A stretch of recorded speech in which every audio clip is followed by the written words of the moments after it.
Natsuki friends gate pick number 29, so they're going to be all the way over to the right hand side, left of the box somewhere. The Fly Racing 15-second board up for the first time. It's a 20-minute plus 2-lap race, and who will it be that grabs that all-important foxhole shot? Of course they count tomorrow, but that board is there all the same.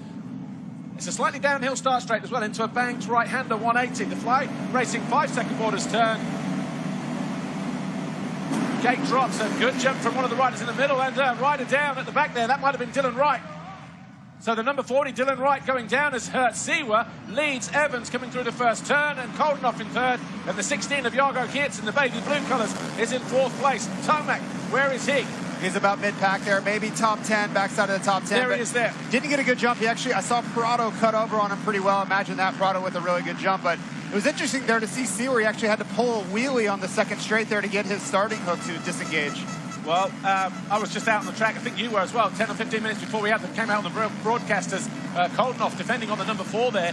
They put water down since the last practice session, and it's hard and slick in some places as well. So the riders will be mindful of that. Yeah, and I'm interested to watch Tomac here. He really made a significant change in his strategy this year to be really aggressive on the first lap, and that was something that led him to beat Chase Sexton in the Lucas Oil Pro Motocross Championship. So I want to see if he employs that same strategy, or does he play it a little safe knowing that the points aren't paid today? So Jeremy Siwa leads then. The green and gold of Mitch Evans is in second place for Australia. Third is Koldenhoff of the Netherlands. Fourth is Belgian Jago Geerts. Fifth is Prado of Spain. And Geerts has found his way past Koldenhoff, so he moves up into third place. First time out on the 450 for the Belgian.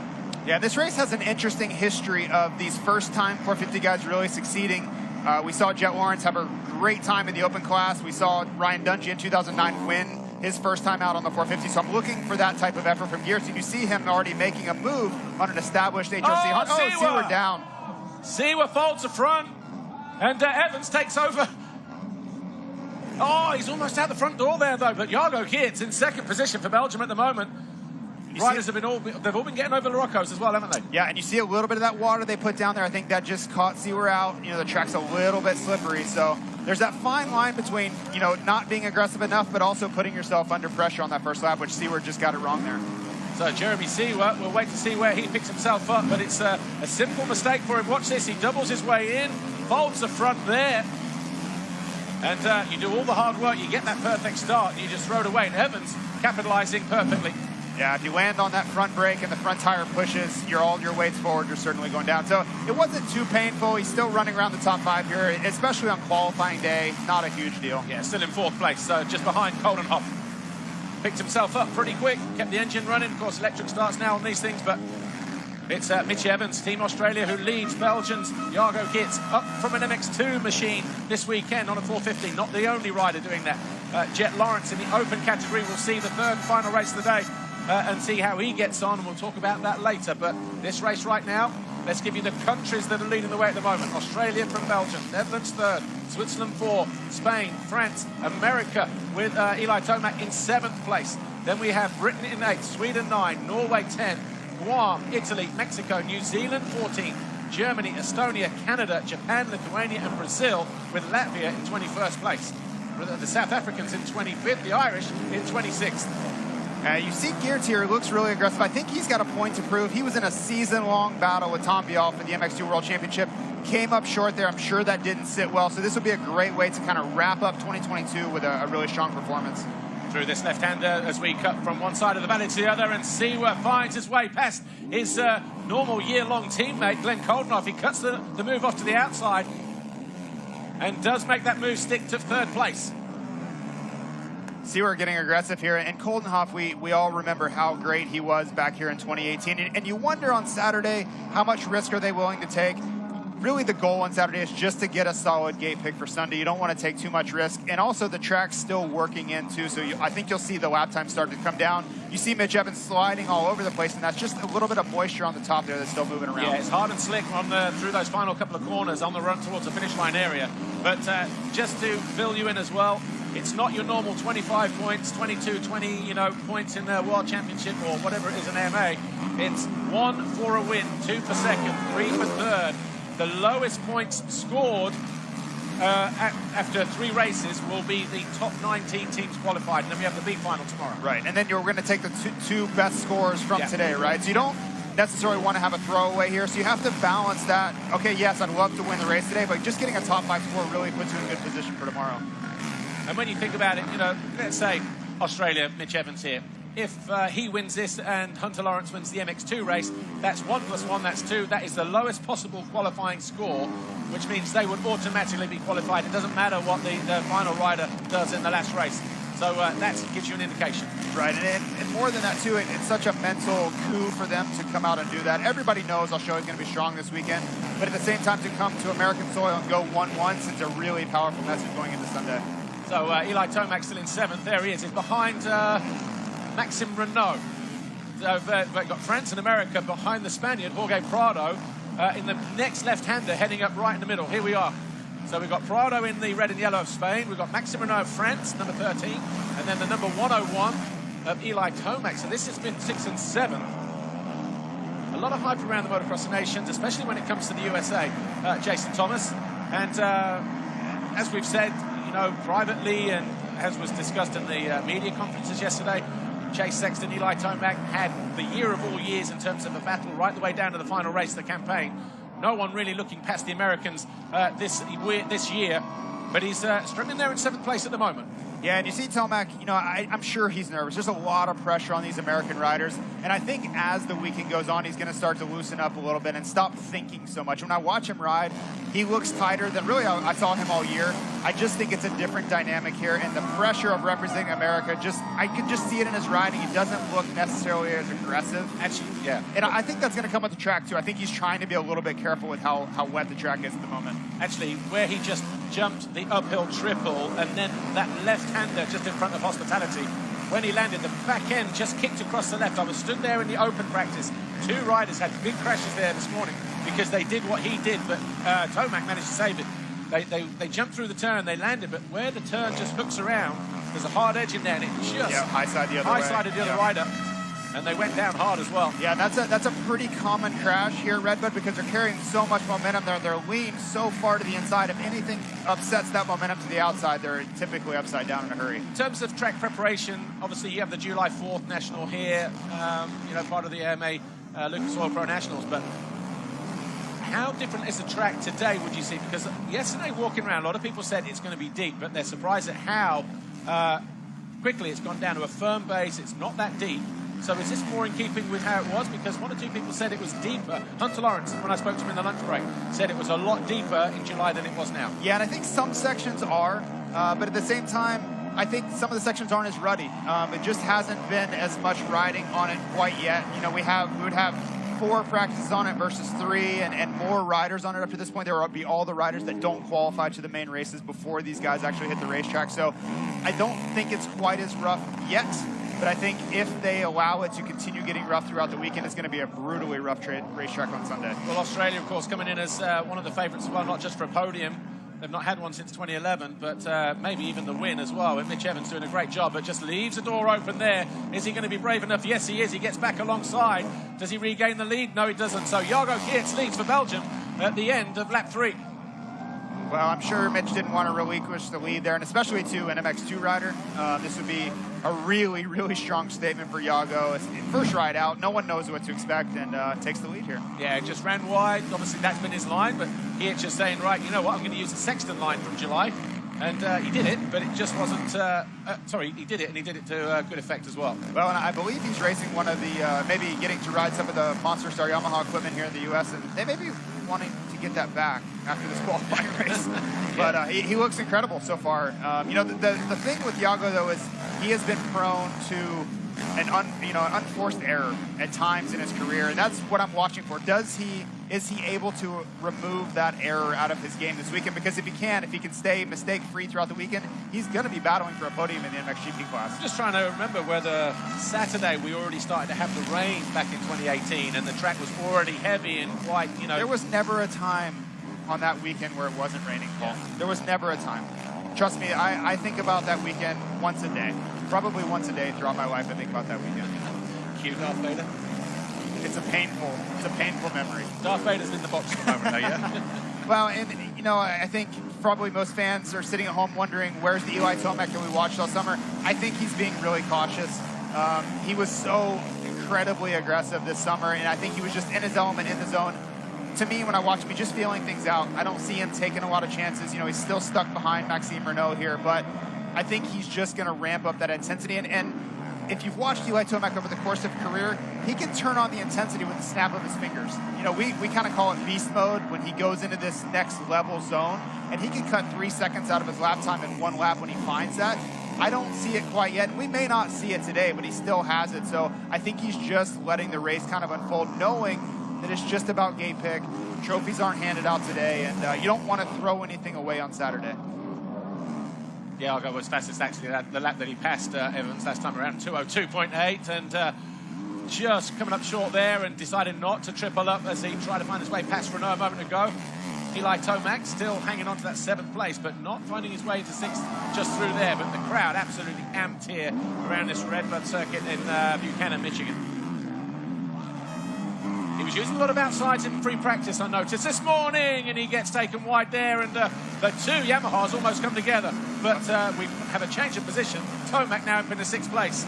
I don't think Renault's making friends out there at the moment. I'm sure Tomac's probably really frustrated to still be behind him as well. So let's see what Tomac can do here. He's got a clear track for the first time in a while, and it's kind of mid-moto, so he should be pretty loosened up. I would expect to see him turn in his best lap the next lap. Just watch this here. Obviously, he decides to commit to the outside. And normally he would cut back, but he's been taken all the way wide there. And actually, Maxime Renault didn't do anything wrong there. Held his line. Yeah. I mean, if you're Tomac, you're going to look at it and say, why are you drifting so wide, right? The pass has already been made. But if you're Renault, you're supposed to protect your line. So it's racing. Of course, they're going to go for the same line. But the angle that we had from the back there, it looked like, yeah, he was drifting wide. But when you look from the drone cam, you can see where those lines are from that inside, where they're just naturally going that way anyway. So, you know, if they had collided, it would have been a racing incident, but he would have had a hard job getting out of here alive. Sure, and for me as an American, I'm going to say that Team France is doing something wrong in every scenario. We just have to start there. For 5 years running. Nothing lost. Yeah, I'm sure Tomac was okay, fine, push me wide, I'm going around anyway. Anyway, Jorge Prado is starting to close in on Koldenhoff. This will be for 4th place. So the rider in orange from the Netherlands, and actually Tomac has wasted no time bridging the gap back to the 46 in the red and yellow of Spain. Yeah, this is really what I was looking for. If Tomac could pick it up, turn in his best sectors, which he has, and go towards the front. Like, he doesn't have to win this race, that's fine, no problem, but show the speed, get the intensity, work the bugs out, so when you get out there Sunday, all of this indecision and the hesitancy that he showed in the first half of this moto is out of the way. 2 fastest sectors so far, but Gray in sector 3. He's obviously caught the tail end of these 2 riders here. Oh, and Prado looks over his shoulder, knows that the rider behind is going to jump, and Tomac does, and he rails the outside. Well, and I'll tell you this, his ability to close up to these guys this fast breeds confidence. This is what he would want. Like, he's not smiling in his helmet because he's breathing too hard, but this is what he wants to see out of himself. It's like, okay, I got clear, and I pulled right up on them within 1 lap. So any doubts that that may have been starting to show roots at the beginning of the race are quickly eradicated. Yeah, and obviously setting his fastest lap of the race at 2:03.3, not the fastest lap of the race. That was Jago Geerts on the 3rd lap. We're on lap 6 now, so 5 complete in this race. 7 minutes plus 2 laps to go. And Jorge Prado, not the easiest rider to pass in MXGP. What will Tomac make of that?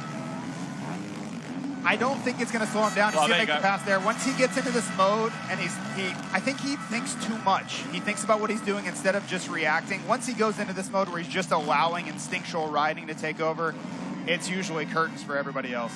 So Tomac then, the gap between him and our race leader, Jago Geerts, was about 10.9 at the start of the lap. But yeah, he cut to the inside. That was a decision that he'd already made. I'm going regardless. Yeah, and this is Eli Tomac at his best, where he's not working through a process. He's just doing what he knows best. And you know, he turned in his quickest lap of the race last lap. I bet this lap's even quicker because he's developing into that mode. Maxime Renault there, riding around in 7th position. Again, the French, their experience of this. And I think some of these riders, and Tomac included, you know, as he goes around the outside of Koldenhoff, moves up into 4th place. Beast mode has been activated. Yeah, and this is classic Eli Tomac, right? And this is what I was most worried about, is I wouldn't see this. I would see him be hesitant the whole way, finish 6th, and then he has to sleep with all of that doubt. I think that's gone now, and he's just doing what he does. Around the outside, he commits, and actually should never have been allowed the comfortable maneuver around the outside there. But Koldenhoff, I think, just getting through this one and maybe just riding it out. Yeah, and when somebody comes up on you that fast and makes a move that decisive, there's not a lot you can do. I mean, he's already put 20 meters into him. You know, I think Koldenhoff understood that, hey, he's going by either way. I'm not going to put us both on the ground here on Saturday. Another personal best, 2:03.2. So twice in the 2:03s, Tomac as he moves up into 4th place. 2 passes in the space of a lap, Koldenhoff and Prado. So going from 6th to 4th, the 101 from the United States of America. And you could feel that building. It was just slowly ramping up now, and I wouldn't be surprised for it to see him close up. I don't think he's going to get to the top 2, but I would expect to see him get past Seawer before this is all said and done. 2 seconds lap quicker than the race leader, 3 seconds quicker than Evans in 3rd, and you know what? I think there could be still only 8.5 seconds. So we're 2-minute lap times, let's say, on average. So 2 minutes. So we've got about 3-4 laps to go. Can he make decisive moves? That's the thing, right? If he gets stuck behind Seawer for any amount of time, he's going to lose out on that opportunity. But if he can clear them as fast as he did those two, there's a chance. And let's not forget, the first race of the day, almost every single fan around the racetrack here, they're looking at Tomac as the first rider. It would have been Chase if he was in the MXGP category, but it's Tomac. They'll be looking at him, and the teammates will be looking at him. The team around them will be saying, you get that first race, that sows the seed. You know, you go and win that one, guess what? We're all, you know, it's confidence already there. Inspiring. Everybody picks up just the emotion and everything, you know, starts to build. And I think they're seeing that already. He doesn't even have to win. Seeing him blow through the pack, passing the likes of Koldenhoff, who was so dominant here in 2018, I think that already sends a message. So like I said earlier, I was worried the first half of the race he wasn't showing any aggression. I've already seen what I need to see. He could finish 4th, and I'd be like, that's okay. He looked the part. Tony Cairoli in 10th place for Team Italy. He's behind Cornelius Tondel, the rider in red ahead of him of Norway. And then Dean Wilson, GB, he's in 8th place. So Tony Cairoli, obviously he's made some fans here, hasn't he, this year? Yeah, and obviously worldwide, I think everybody appreciates the effort of his entire career. You know, he's raced here at Motocross of Nations twice before, and if you're not a Tony Cairoli fan, I don't understand why you wouldn't be. But interestingly here behind Tondel, EMX rider, Tony's like, oh man, probably never raced against this guy before. Seawer has found his way past Evans, so out of the final turn into turn 1. So Seawer now up in the 2nd position, probably sensing the charge from Tomac, who's now into the 2:02s. And we've got 3 minutes to go, so it's going to be this lap plus. So we've got 3 laps to go, 4 laps to go. Well, and you wonder if Seawer responded to seeing Tomac coming, right? Did he see Tomac closing the gap and said, okay, I've got to pick up the pace and move past that? Difference is, though, picking it up with just a few laps to go, you know, and obviously Seawer now having to try and find that. Yeah, and it speaks volumes for Seawer that he was able to pick up the pace and respond. I see Tomac getting past me as we see Cairoli still trying to move forward here.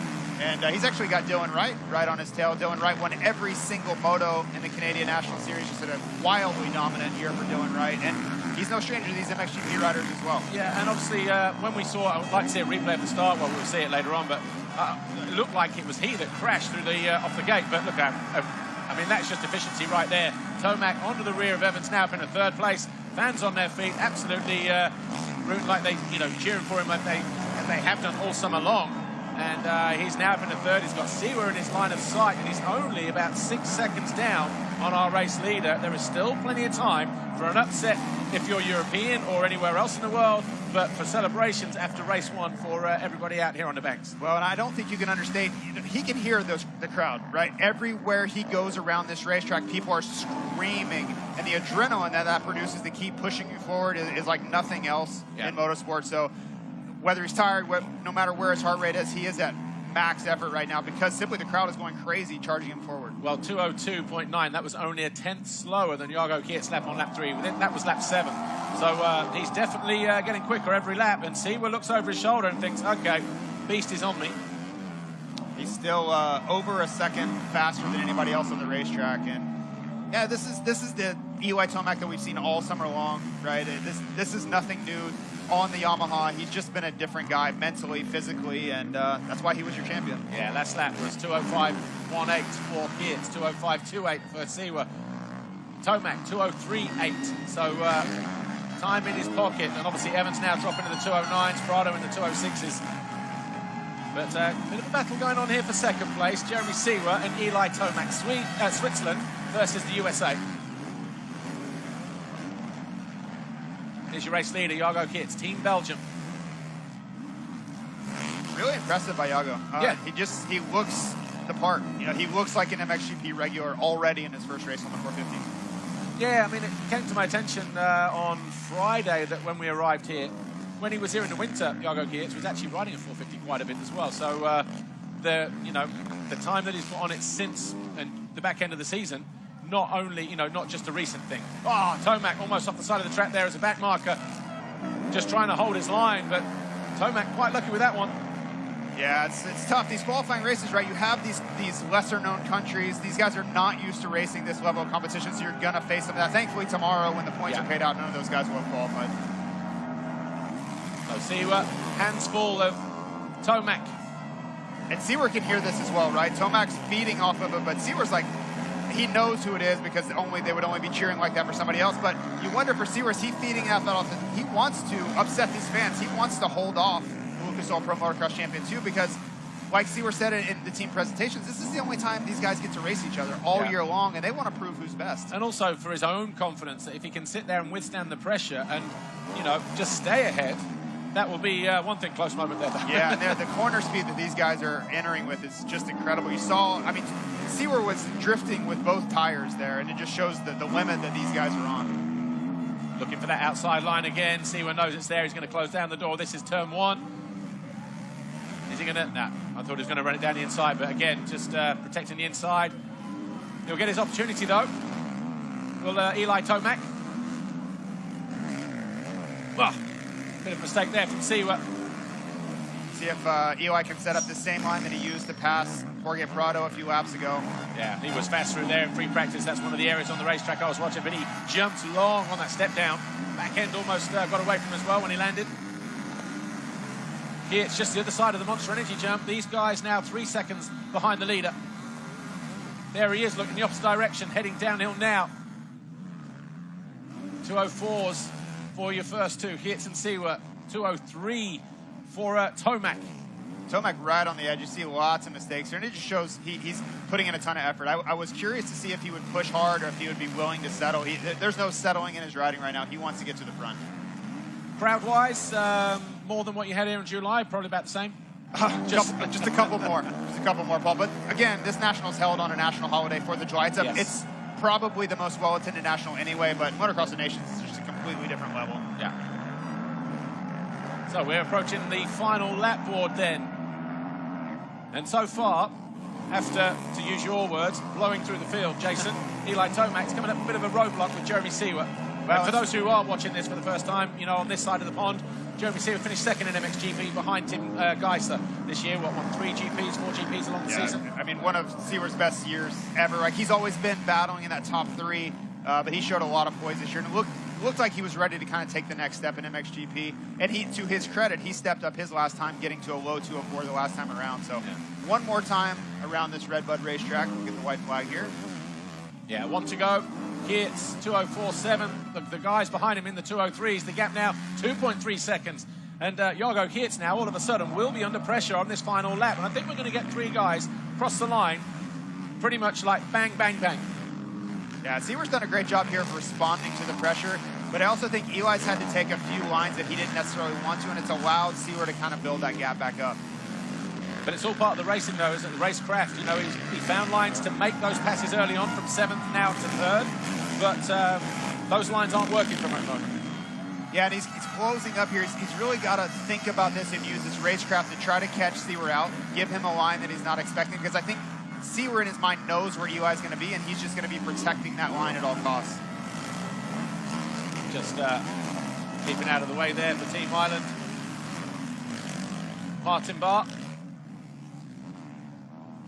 Martin Barr riding in 23rd place. You're going to get your wish, aren't you? He's a veteran. I like the veteran guys. I like the guys that have been around. There are a few of those guys. Reese Carter for New Zealand. A few of those guys this weekend. You just cheer. How can you not cheer for them? They've been in this race for almost 2 decades. I'm going to tell you my favourite Tanel Leuk story of the weekend. When in fact, Estonia, they are out there, aren't they, Tanel Leuk? Yeah. So Tanel Leuk, number 19. Where is he? He's in 15th place at the moment. MXGP practice, first lap, everyone up and over Larocco's leap, no one jumped it. First lap, the 122-year-old, Teno Leop, popped it first time out. First lap, cold. That's experience and also very surprising. I don't even know if he jumped it here in 2018. Anyway, a couple of corners still to run. We've got Larocco's leap, left, right, finish line, and that's it. And Jago Geert's done a fantastic job, and a mistake there from Seewer coming out of that inside line. Just bobbled through there. But here is Jago Geert's, the number 16, Team Belgium, takes the checkered flag. It's at 1 point, and that is a big win for him. And the guy in the middle there in the cap, Johan Boonen. And Tomac got to second on the final lap. Wow, I want to see that where that happened, because Tomac's second and Seewer third, and this place will erupt. Well, you saw Seewer make that critical mistake on the inside. Tomac saw it and immediately picked up his intensity to triple over Larocco's leap, and then certainly went around. I think he would have tripled, and Seewer probably couldn't get the drive. Seewer has to be just kicking himself to fight that hard and ride so well to hold him off, and then the 2 turns to go to make that mistake. In the end, what matter? Probably not. But for Seewer, mentally, he wanted to beat Eli Tomac. That's what it comes down to. So the MXGP qualifying race, here's Tony Cairoli behind Dean Wilson. And so Geerts wins it from Tomac second, Seewer third, Evans, Prado, Koldenhoff, Renault, Wilson 8, Cairoli 9, Dylan Wright 10. Just there in the background. And then we'll have Cornelius Tondel of Norway, Max Nagel of Germany, Alvin Osland, Sweden, Vinny Bloss of Guam, of all places. And then Teno Leop, the 104 of Felix Lopez, Josiah Natsky of New Zealand, Carlis Sablis of Latvia, Tristan Purden of South Africa, and Domantas Jasduskas of Lithuania. Remember, 1 point for a win, 2 for second. So Belgium at the moment, having just had that one race and 1 rider per country in that race, they are, you know, the lead qualifiers at the moment. That'll change after race 2, though. Normally does, doesn't it, Jason? Yeah. So any surprises there? Thoughts? How composed Jago Geerts was, and you know, the charge from Tomac. But let's go talk to Jago Geerts. Here he is with our national anthem singer, Lisa Leyland.